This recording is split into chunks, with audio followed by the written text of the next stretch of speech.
நண்பர்களே வணக்கம். இன்று திருமணத்தினுடைய எந்த மாதிரியான அமைப்புகள் இருந்தால் ஜாதகத்தில் கைகூடும் அப்படின்ற விஷயத்த இப்போதைக்கு சொல்ல போறாங்க.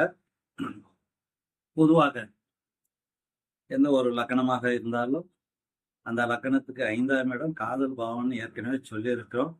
இந்த 5க்குரிய கிரகம் ஏதோ அந்த கிரகம் 7ஆம் இடத்தில் நின்றார், 7க்குரியவன் 5ஆம் இடத்தில் இருந்தால் சுபர்கள் பார்த்தால் இந்த திருமணம் காதல் திருமணத்தில் முடியும். என்ன சொல்றோம்? 5க்குரியவன் 7ஆம் இடத்துல இருக்கணும், 7க்குரியவன் 7க்கு 11ஆம் இடத்துல இருக்கணும், அவர்களை சுபர் பார்க்கணும். இந்த மாதிரியான அமைப்புகள் ஜாதகத்தில் இருந்தால் மனம் போல் நான் நினைச்சவரையே காதலித்தவரையே திருமணம் செய்து கொள்ளக்கூடிய ஒரு சூழ்நிலை ஏற்படும்.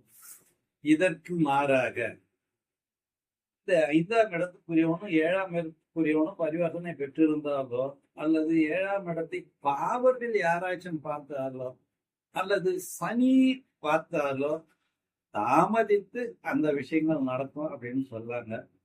பொதுவா இந்த 5ஆம் பாவத்துக்கு 5க்குரியவன் 7க்கும் 7க்குரியவன் 5ஆம் இடத்திலும் பரிவர்த்தனை பெற்று சுப பார்ப்பை பார்த்தால் மிக சிறப்பாக இருக்கும்.